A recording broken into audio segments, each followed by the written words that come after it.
Jonás capítulo 3.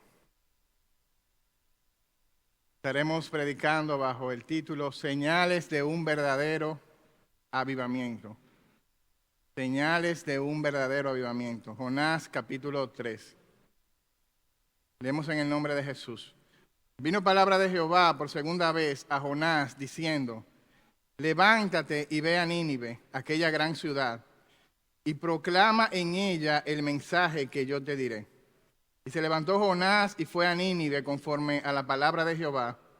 Y era Nínive ciudad grande en extremo, de 3 días de camino. Comenzó Jonás a entrar por la ciudad camino de un día, y predicaba diciendo: de aquí a 40 días Nínive será destruida.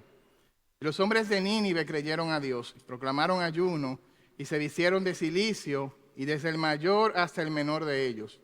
Y llegó la noticia hasta el rey de Nínive.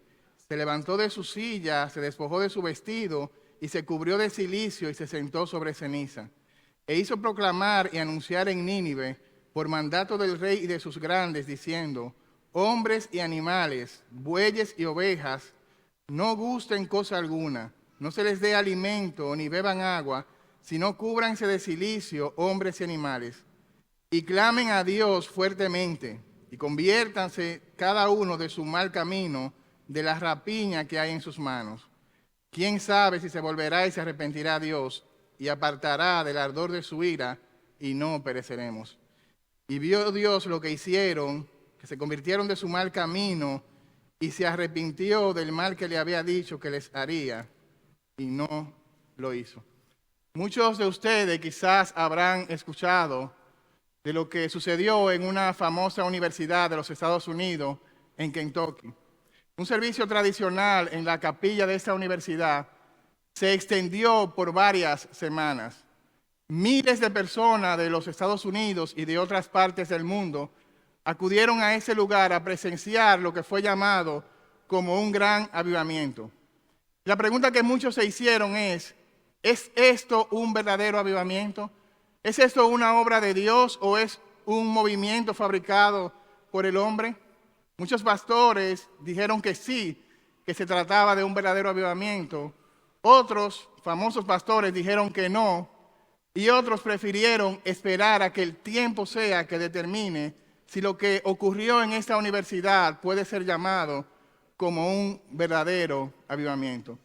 Y lo que yo quisiera que estudiásemos en esta hora, a la luz del pasaje que acabamos de leer, cuáles son las marcas, cuáles son las señales de un verdadero avivamiento. Lo que está ocurriendo en Nínive sí es un avivamiento. Los ninivitas, una nación idólatra, una nación violenta, una nación pagana, han respondido con arrepentimiento a la predicación del profeta Jonás. Toda una nación, desde el más viejo hasta el más joven, desde el más rico hasta el más pobre, desde el rey hasta los animales, están humillados delante de Dios. Hay un avivamiento en Nínive. Y lo primero que tenemos que definir es qué es un avivamiento. Un avivamiento es algo que es difícil de explicar, pero hay una definición que dice que un avivamiento es una visitación vivificante de parte de Dios a un pueblo, tocando sus corazones y profundizando su obra de gracia en medio de ellos. Repito, es una visitación vivificante de Dios a su pueblo, tocando su corazón y profundizando su obra de gracia en sus vidas. Un avivamiento puede tener diferentes expresiones. Por ejemplo, Dios puede avivar a una persona y eso se conoce con el nombre de renovación. De hecho, el apóstol Pablo le escribe a su hijo en la fe, Timoteo, y le dice: aviva el fuego del don que hay en ti. Puede ser que una comunidad de fe sea avivada, y eso lo podemos ver en el libro de Esdras y en los tiempos del profeta Josías, donde hubo un avivamiento en el pueblo de Dios, y se conoce propiamente con el nombre de avivamiento. Pero puede ser como lo ocurrido en la iglesia primitiva, que a través de la predicación de Pedro, 3,000 personas se añadieron a la iglesia. Es decir, que ese avivamiento impacte a la sociedad, y eso se conoce como un despertar. Pero también puede ser que ese avivamiento se extienda por todo el mundo y cambie la manera de vivir de las personas, y eso se conoce con el nombre de reforma. De hecho, lo que ocurrió en la Reforma Protestante se inició precisamente en un gran avivamiento. El pastor y teólogo Parker define el avivamiento de la siguiente manera: Dios toca las mentes y los corazones de una manera arrebatadora, devastadora y exaltadora para traerlos hacia sí. Es Dios acelerando e intensificando y extendiendo la obra de la gracia que tiene lugar en la vida de cada cristiano. Es el Espíritu Santo sensibilizando a las almas a las realidades divinas y generando así una respuesta profunda a Dios en forma de fe, arrepentimiento, alabanza y oración. Fin de la cita. Esto es precisamente lo que ha ocurrido en Nínive. A la predicación de Jonás, los ninivitas están respondiendo en fe, en arrepentimiento, en oración y ayuno delante de Dios. Ahora, uno se sorprende con la historia de Jonás en el capítulo 3, porque uno no esperaría esta respuesta de los ninivitas. En primer lugar, porque Jonás quizás no es el profeta mejor calificado. Jonás ni siquiera quiere ir a predicar a Nínive. En segundo lugar, porque quizás los ninivitas no son los mejores receptores de la palabra de Dios. Es un pueblo sumamente malo y violento. Pero aunque Jonás no sea el mejor profeta y aunque Nínive no sea el mejor pueblo, sí está aquí el mismo Dios. El Dios que es especialista en salvar a los pecadores. El Dios que puede salvar a pecadores en medio de la tormenta. El Dios que puede salvar a pecadores en medio del vientre de un pez. Pero también el Dios que puede salvar a miles de ninivitas con una simple predicación del profeta Jonás. Hermano, la salvación no depende de tus propios méritos, no depende de tu propio esfuerzo. La salvación no es del que corre o del que quiere, sino de Dios quien tiene misericordia. Y es esa misericordia de Dios que no tiene límite, que puede alcanzar al peor de los pecadores, o a los peores de los pecadores, como son los ninivitas. Es esa misericordia de Dios que dice el Salmo 108, que llega hasta las nubes. Es esa misericordia de Dios que dice el Salmo 106, que es para siempre. Es esa misericordia de Dios que dice el Salmo 103, que es desde la eternidad y hasta la eternidad. Hay un avivamiento en Nínive, pero ese avivamiento no lo busquemos en el profeta Jonás. Ese avivamiento tenemos que buscarlo en Dios mismo. Y esa es la primera marca de un verdadero avivamiento. Para los que toman nota, un verdadero avivamiento exalta la gracia de Dios, no al hombre. Un verdadero avivamiento exalta a Dios, no al hombre. Todo avivamiento inicia y termina con Dios mismo. Y es Dios que está detrás de todo el libro de Jonás. A veces vemos el libro y creemos que es Jonás que está tratando de escapar de Dios. Pero quizás tú lo puedes mirar desde otra perspectiva y ver que es Dios que está detrás de Jonás en cada uno de los capítulos. Es Dios que ha llamado a Jonás a predicar su palabra. Es Dios que le ha dado a Jonás el mensaje. Es Dios que ha creado la tormenta. Es Dios que ha creado el pez. Es Dios que le ha dado en el capítulo 3 el arrepentimiento a los ninivitas. Generalmente los grandes avivamientos son precedidos por tiempos de una gran decadencia espiritual, por tiempos de gran apatía espiritual. Y el avivamiento es un tiempo donde Dios llama al pueblo a volverse hacia Él. Los avivamientos se centran en la gracia de Dios, no en las estrategias humanas. Mírelo conmigo en el versículo 1 del capítulo 3. Vino palabra de Dios por segunda vez a Jonás. Repíteme de nuevo. Vino palabra de Dios a Jonás. Sí, a Jonás. El Jonás que en el capítulo 1 está huyendo de Dios. El Jonás que en el capítulo 1 prefiere que lo maten a predicar la palabra de Dios.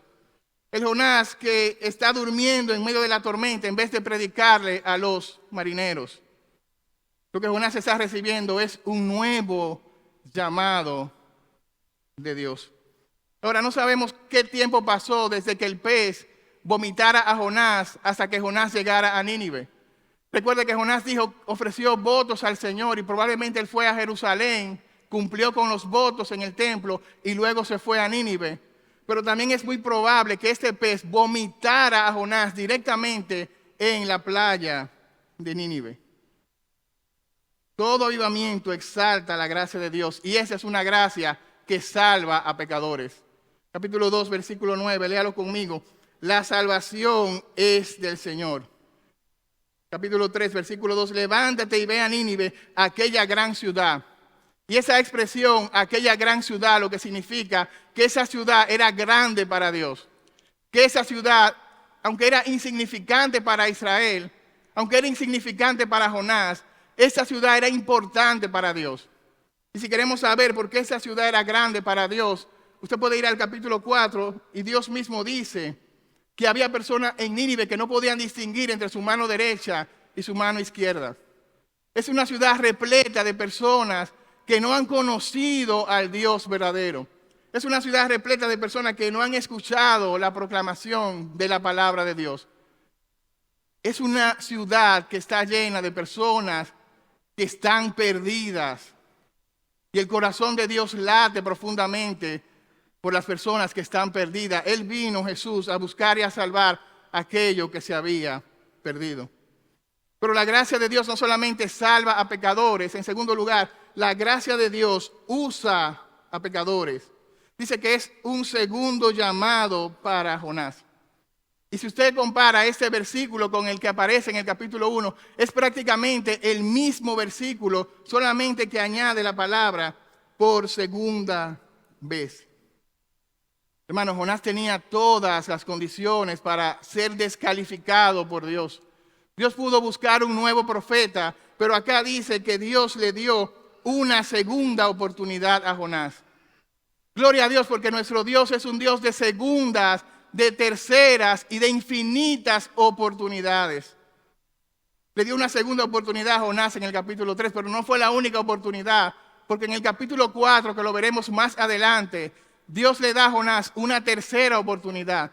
Y quizá durante toda la vida del profeta, Dios también le dio una quinta y una sexta oportunidad. Eso debe producir esperanza en nosotros. Dios no se rindió con Jonás. Dios tampoco se rinde con cada uno de nosotros a pesar de nuestras imperfecciones. El Señor tampoco se rindió con el apóstol Pedro. ¿Recuerdan a Pedro? Negó a Jesús 3 veces, pero luego el Señor fue y le restauró. Uno esperaría que en la restauración de Pedro el Señor llevara un bate para disciplinar a Pedro, pero ahí en la playa el Señor le hace un desayuno a Pedro. Y 3 veces le pregunta, Pedro, ¿me amas?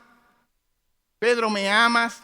Pedro, ¿me amas? Y Pedro le dice al final, Señor, tú lo sabes, el Señor está dando una segunda oportunidad al apóstol Pedro. Pero lo vemos en la vida de Juan Marcos, Hechos capítulo 13. Juan Marcos había abandonado a Pablo y a Bernabé en un viaje misionero. Así que Pablo no quería llevarse a Juan Marcos, pero Bernabé le da una segunda oportunidad a Juan Marcos. Y luego en 2 de Timoteo, capítulo 4, versículo 11, el apóstol Pablo dice, traigan a Juan Marcos porque Juan Marcos es útil para el ministerio. Lo vemos en la vida de Onésimo, un esclavo que era inútil, pero que luego fue útil también en el ministerio del apóstol Pablo. Pero hermano, también lo vemos en tu propia historia. Lo vemos también en nuestra propia historia. ¿Cuántas oportunidades no nos ha dado Dios para que le obedezcamos? Nuestro Dios es el Dios que usa a los inútiles para llevar a cabo su obra. Nuestro Dios es el Dios que usa a los débiles para que su poder se perfeccione en medio de esa debilidad. Nuestro Dios es el Dios que usa los vasos de barro para que la excelencia no sea nuestra, sino que la gloria sea absolutamente de Él. Jonás no merecía una segunda oportunidad. Tú y yo tampoco merecíamos una segunda oportunidad. Es lo que nos define a nosotros como iglesia. Somos una comunidad de gente que es imperfecta. Pero esas imperfecciones no son un obstáculo para que la gloria de Dios pueda brillar a través de cada uno de nosotros.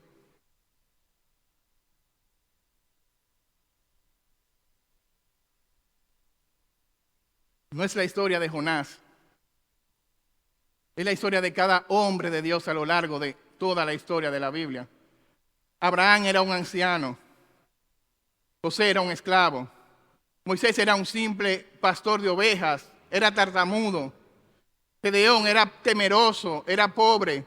David era también un simple pastor de ovejas. Nehemías era el copero del rey. Jeremías era un joven inexperto. Juan el Bautista era un desconocido predicando en un desierto. Los discípulos eran simples pescadores. Pablo era un perseguidor de la iglesia. Eso es lo que somos, hermanos, siervos inútiles delante del Señor para que toda la gloria sea para Él. ¿Hay un siervo inútil acá? Somos siervos inútiles, necesitados de la gracia y del poder de Dios. La gracia que salva a pecadores, la gracia que utiliza a pecadores, pero también la gracia de Dios que santifica a pecadores. Versículo 2. Levántate y ve a Nínive, aquella gran ciudad, y proclama en ella el mensaje que yo te diré. Y se levantó Jonás y fue a Nínive conforme a la palabra de Jehová. Es decir, Dios continuó su tratamiento con Jonás donde él mismo lo dejó en el capítulo 1, versículo 3. Él está haciendo exactamente el mismo llamado. Es como la historia de la viña, Mateo capítulo 21, versículo 28 y 29, que hubo uno que dijo, bueno, yo no voy a ir, pero al final fue. Ese es Jonás. Hubo otro que dijo, yo voy a ir a la viña, pero no fue. Ese es el pueblo de Israel. Dios está produciendo en Jonás obediencia. Es interesante porque Dios no ha terminado con Jonás. Dios va a seguir tratando con Jonás en el capítulo 4. Pero lo que vemos acá es que Dios está tratando con Jonás, pero al mismo tiempo Dios está usando a Jonás para su gloria. Uno diría, bueno, si Jonás hubiese obedecido a la primera vez, si hubiese evitado el capítulo 1 y el capítulo 2, si hubiese evitado la tormenta, porque Jonás está terminando en el mismo lugar que Dios le llamó a que él fuera. Jonás está terminando en Nínive. Jonás está haciendo lo que Dios le dijo que hiciera desde el primer momento. Jonás está predicando el mensaje de Dios a los ninivitas. Así que él pudo ahorrarse la tormenta, el pez y todo lo que él ha pasado anteriormente. Hermano, qué bueno es Dios. Dios no es como los padres que disciplinan a sus hijos y luego que la disciplina termina, el hijo no hace lo que el padre le dijo, como que se olvida lo que el padre le estaba mandando. Dios no se ha olvidado de lo que él ha mandado a Jonás. Dios quiere que la disciplina produzca obediencia. Porque el mayor acto de adoración que tú puedes hacer a Dios es un corazón obediente. Dice 1 Samuel 15:22, ciertamente el obedecer es mejor que los sacrificios y el prestar atención que la grosura de los carneros. Ahora, no pase por alto la soberanía y la sabiduría de Dios en la historia de Jonás. Porque aún la desobediencia de Jonás, Dios la está usando para su gloria. Hermano, Dios saca bien del mal. Dios saca bien del mal. Eso no significa que Dios diseñó el pecado de Jonás para luego hacer bien. Significa que aún en el pecado de Jonás, aún en la desobediencia de Jonás, Dios está haciendo algo bueno para sus propósitos. Lo vemos también en la historia de José. José fue vendido como esclavo, fue calumniado, fue a la prisión, pero al final de su vida José dice, todo eso me sucedió para la salvación del pueblo. Dios usó todo ese mal que me pasó para bien. ¿Por qué digo que eso le hizo bien a Jonás? Porque Jonás ha experimentado en su propia vida el mensaje que él va a predicar a los ninivitas. Jonás ha experimentado en su propia vida el juicio de Dios, la disciplina de Dios al encerrarlo en el vientre de un pez por 3 días y 3 noches. Pero Jonás ha experimentado en su propia vida la gracia de Dios al salvarle del pez, al rescatarle del mar. El culpable Jonás ha sido salvado de las garras de la muerte y ahora está preparado para predicar un mensaje al culpable de Nínive, que también será destruido. Hermano, Jonás es un trofeo de la gracia de Dios. Es un trofeo de la gracia de Dios que salva a pecadores, que usa a pecadores, que santifica a pecadores. Tú también eres un trofeo de la gracia de Dios. Algunos dicen, bueno, yo soy salvo porque yo busqué al Señor, porque yo tomé una decisión por Cristo, porque desde pequeño yo iba a la iglesia, iba a la escuela dominical. Tu salvación depende únicamente de Dios. Es una obra exclusiva de Dios. Hermano, tú amas a Dios, dice Juan, porque Él te amó primero. Jonás no estaba buscando a Dios. Los ninivitas no se levantaron ese día buscando a Dios. Es Dios que busca y persigue a pecadores como tú y como yo. Así que un verdadero avivamiento es uno que exalta la gracia de Dios, no al hombre. Y en segundo lugar, un verdadero avivamiento es uno que se centra en la palabra de Dios, no en las experiencias. Versículo 4, y comenzó Jonás a entrar por la ciudad, camino de un día, predicaba diciendo, de aquí a 40 días Nínive será destruido. Lamentablemente Satanás copia todo lo que Dios hace. Así que Satanás tiene la capacidad de crear falsos avivamientos, de fabricar falsos avivamientos. Y está bien que nosotros como iglesia oremos por un avivamiento. De hecho, Habacuc oraba por un avivamiento. Habacuc decía, Señor, aviva tu obra en medio de los tiempos haz conocer tu obra. Pero el hecho de que Dios traiga un gran despertar, un gran avivamiento espiritual, no depende de nosotros, depende del Señor. Él es soberano para traer un avivamiento. No se confunde, hermano, avivamiento no es multitud. Avivamiento no es experiencia. Avivamiento no es que tú te engranojas espiritualmente, no es experiencias sensoriales. Avivamiento no es una música suave que te lleva a la adoración. El avivamiento es una obra soberana de Dios que nace y se mantiene en la predicación de la palabra de Dios. Es una obra de Dios que nace y se mantiene en la proclamación de la palabra de Dios. Jonás tenía un gran testimonio. Por lo que aquí se dice que Jonás predicó exactamente el mensaje que Dios le había dado. De aquí a 40 días Nínive será destruido. Es un mensaje corto. Yo creo que no dura ni 10 segundos. Imagínense que yo viniera en esta hora y predicara, hermano, de aquí a 40 días La Vega será destruida. Ya, me fui. Es un mensaje complicado porque no me permite hacer ni siquiera un bosquejo homilético, ni decir punto 1, punto 2, punto 3. Algunos dicen, bueno, quizás él no comunicó el mensaje completo. Quizás Jonás no tenía la actitud correcta, así que él se ahorró el llamado al arrepentimiento. Pero mire lo que dice el versículo 1. Vino palabra de Jehová a Jonás. Versículo 2. Proclama en ella el mensaje que yo te diré.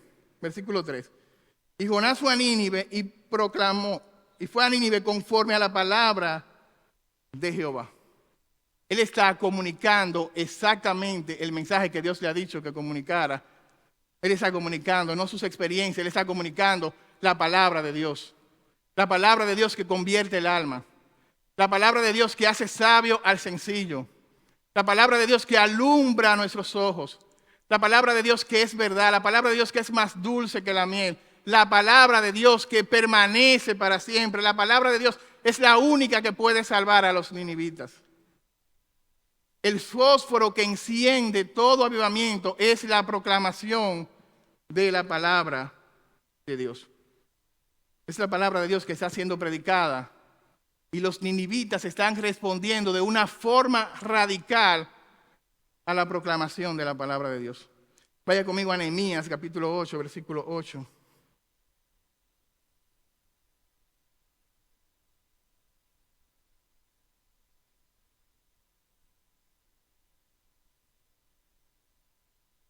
Dice Nehemías capítulo 8, versículo 8. Esdras tomó el libro y dice, y leían el libro de la ley de Dios claramente y ponían el sentido de modo que entendiesen la lectura. Nehemías, el gobernador, y el sacerdote Esdras, escribe, y los levitas que hacían entender al pueblo, dijeron a todo el pueblo, día santo es a Jehová nuestro Dios. No os entristezcáis ni lloréis, porque todo el pueblo lloraba oyendo las palabras de la ley.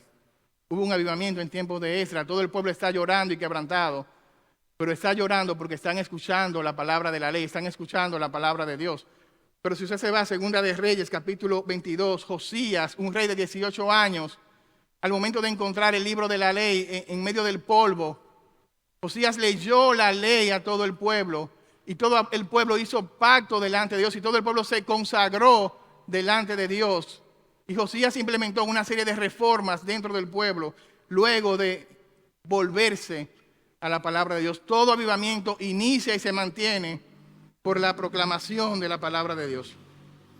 Este mensaje que Jonás está predicando es un mensaje de juicio. Dice, de aquí a 40 días, Nínive será destruido. Y esa palabra destruido, es la misma que se utiliza en Génesis capítulo 19, cuando se habla de la destrucción de Sodoma y Gomorra. Así que es lo mismo que él espera a Nínive. En todo avivamiento hay una sensibilidad, hay una conciencia del pueblo de la santidad de Dios y de nuestra propia pecaminosidad. Es en el espejo de la palabra donde podemos ver cómo nosotros somos realmente. Jonathan Edwards, en sus tiempos ocurrió un gran avivamiento, y ese avivamiento ocurrió porque él predicó también un mensaje que confrontaba el pecado, pecadores en las manos de un Dios airado. Pedro también predicó un mensaje que confrontaba el pecado. Ustedes crucificaron al autor de la vida, y en ese momento se arrepintieron más de 3,000 personas. Pero no sé si tú me puedes creer que este mensaje, aunque es un mensaje de juicio, hay un destello en este mensaje de la gracia de Dios. Mire cómo dice, de aquí a 40 días, Nínive será destruido. ¿Pueden ver ustedes algo de gracia en este mensaje? En primer lugar, Dios le está advirtiendo a Nínive. En segundo lugar, Dios está mandando a su profeta a Nínive, que no lo mandó a Sodoma y a Gomorra. En tercer lugar, Dios le está dando 40 días. Es decir, la destrucción no le llegó de golpe. Dios le está dando 40 días a Nínive para que ellos se arrepientan. Eso quiere decir que Dios está dispuesto a perdonar a los ninivitas. Si tú estás escuchando este mensaje en esta hora, Dios también te está dando una oportunidad como a Nínive. Quizás tú no tienes 40 días, quizás tú tienes un día, quizás tú tienes una hora. No sabes cuándo vas a salir de este mundo. Y si sales de este mundo sin Cristo, lo que te espera es condenación eterna. Así que el hecho de que tú estés en este lugar, escuchando la palabra de Dios, es una oportunidad de gracia que Dios te está dando. Él es paciente, no queriendo que nadie se pierda, sino que todos procedan al arrepentimiento. Hermano, hay una respuesta de los ninivitas que es sorprendente a este mensaje tan sencillo y tan corto del profeta Jonás. Yo creo que tú y yo tenemos un mensaje quizás mucho más completo que el mensaje que tenía Jonás, porque tú y yo estamos de este lado de la cruz. Tú y yo conocemos la obra de Cristo en la cruz del Calvario, pero lamentablemente no nos atrevemos a predicar a todos los ninivitas que nos rodean día tras día. El mundo duerme en oscuridad, pero no hay nadie que se atreva a despertar el mundo que está durmiendo en oscuridad, porque la iglesia está durmiendo en la luz. Tú y yo tenemos un mensaje mucho más completo. Tú eres el instrumento de Dios. Tú tienes el mensaje de Dios, la palabra profética más segura. Tú estás rodeado de ninivitas, pero tú prefieres hablarle del plátano power que hablarle del verdadero poder que salva, de hablarle del evangelio de Dios. Le hice la historia de aquel manicomio que se quemó en el año 1903 y que en ese manicomio había 300 locos, 50 de ellos murieron quemados. Pero cuando fueron a rescatarlo, algunos lo que se reían y decían fuego y se reían. Otros se escondían debajo de la cama. Otros decían yo estoy seguro acá. Otros acusaban a los que le iban a rescatar, bueno, tú lo que quieres es quemarme. Y aquellos que lo lograron sacar por la fuerza estaban mordiendo a los rescatistas y jalándole los cabellos. Ahora, esas personas que estaban ahí rescatándolos tenían una misión. Y la misión era sacarlo de las llamas del fuego. Y cuando tú estás proclamando el evangelio, lo que tú estás haciendo es sacando a personas de las llamas del mismo infierno. Aunque se burlen de ti, aunque te critiquen, tú tienes una misión, una gran comisión, y es proclamar la palabra de Dios. Lamentablemente, algunos de estos locos quisieron al final abrir la puerta, pero ya era demasiado tarde, murieron completamente quemados. Un verdadero avivamiento es uno que exalta la gracia de Dios. Un verdadero avivamiento es uno que está centrado en la palabra de Dios. Y finalmente, un verdadero avivamiento es uno que es precedido por un profundo arrepentimiento. Versículo 5, los hombres de Nínive creyeron a Dios. Wow. Y proclamaron ayuno y se vistieron de cilicio desde el mayor hasta el menor de ellos.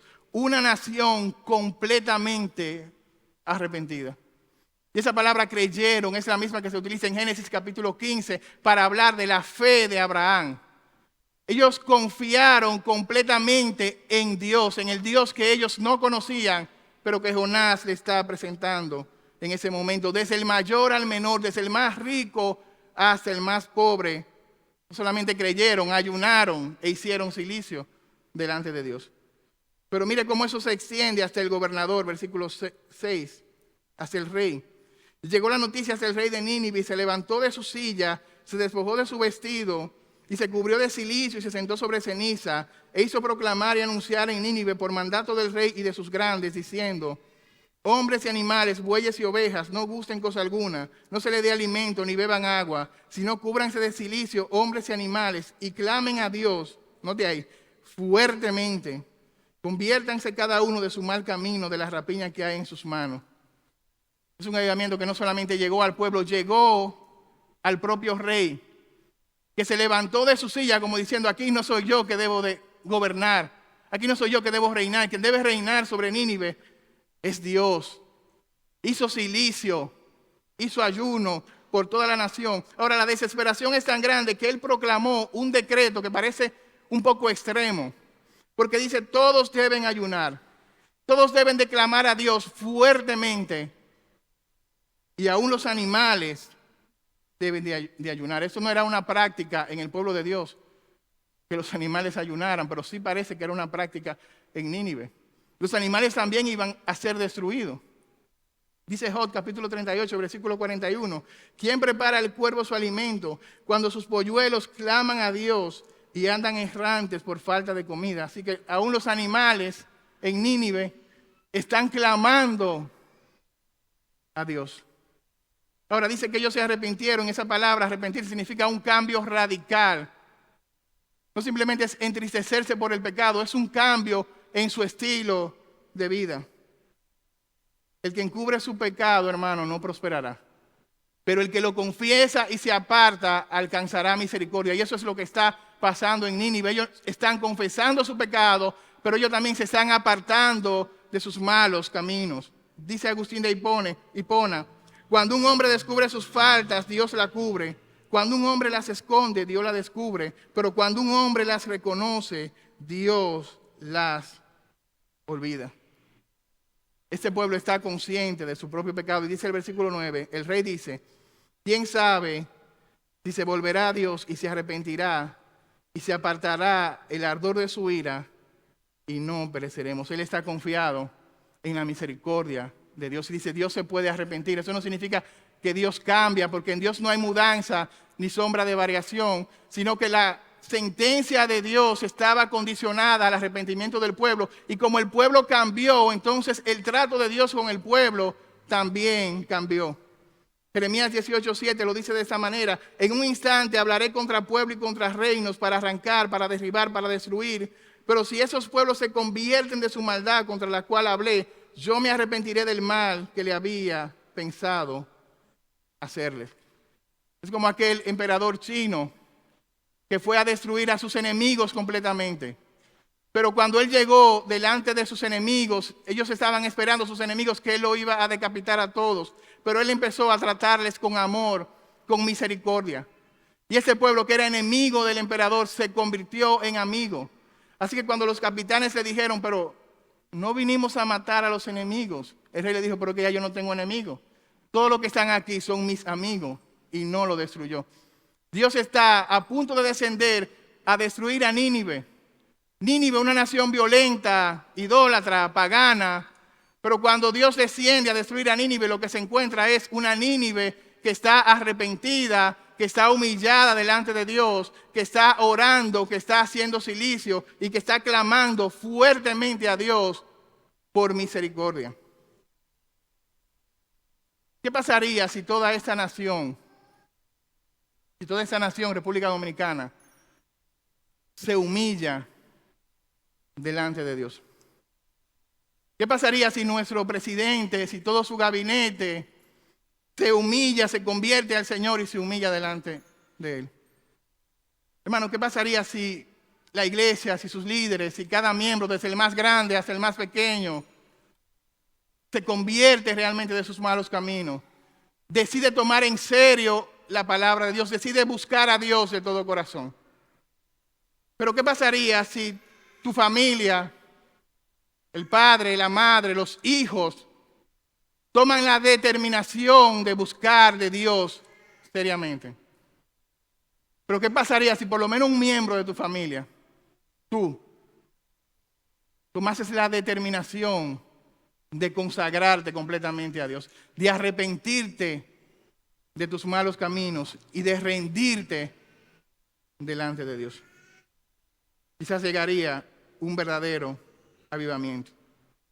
La historia de Nínive contrasta completamente con la historia de Israel, porque Israel recibió vez tras vez, la palabra de Dios, profetas de Dios, pero su corazón estaba endurecido. Pero Nínive, ante la única predicación de Jonás, cae humillada y de rodillas delante de Dios. Dice que Dios vio que ellos se convirtieron de sus malos caminos. No hay avivamiento si no hay confesión de pecado. No hay avivamiento si no hay arrepentimiento. No hay avivamiento si no hay transformación. Una vida avivada es una vida que ha sido transformada por la palabra de Dios. De hecho, Jonathan Edwards dice lo siguiente: la marca de una vida avivada por Dios no son los ruidos, ni los éxtasis emocionales, ni las experiencias sobrenaturales. No es tampoco simple conocimiento intelectual. La señal de una vida avivada es que vive conforme al Evangelio y refleja la belleza de Dios, tomando a Dios en serio con alegría. Hermano, versículo 10. Y vio Dios lo que hicieron, que se convirtieron de su mal camino y se arrepintió del mal que había dicho que les haría, y lo hizo. Génesis capítulo 16, versículo 13 dice que Dios ve. Él es el Dios que ve. Así que Dios no solamente vio la maldad de Nínive, ahora Dios está viendo el arrepentimiento de Nínive. Recuerda el versículo que dice: si se humillare mi pueblo, sobre el cual mi nombre es invocado, y oraren y se arrepintiesen de sus malos caminos, entonces yo oiré desde los cielos, perdonaré su pecado y sanaré su tierra. Si se humillase mi pueblo, sobre el cual mi nombre es invocado, y oraren y se arrepintieren de sus malos caminos, entonces, dice el Señor, yo iré desde los cielos, perdonaré sus pecados y sanaré su tierra. Es increíble que los hombres de Nínive se arrepintieran ante la predicación de Jonás. Y Jesús utiliza esto en Lucas, capítulo 11, versículo 32. Y dice que los hombres de Nínive se levantarán en el juicio contra esta generación y la condenarán, porque ellos se arrepintieron ante la predicación de Jonás. Y aquí uno mayor que Jonás está en este lugar. Nínive se arrepintió ante la predicación corta del profeta Jonás, pero los israelitas tenían a uno mucho más grande que Jonás, al predicador de los predicadores, al príncipe de los predicadores, a Jesús, y no se arrepintieron delante de él. Así que mientras más luz y más conocimiento tú tienes, eso demanda una mayor responsabilidad, pero también implica una mayor condenación. Tú también conoces a uno mayor que el profeta Jonás. Y lo que Dios está demandando de ti en esta hora es que tú vengas con un corazón humillado y arrepentido delante de Él. Todo verdadero avivamiento está centrado en Dios, está centrado en su palabra y es precedido por un arrepentimiento.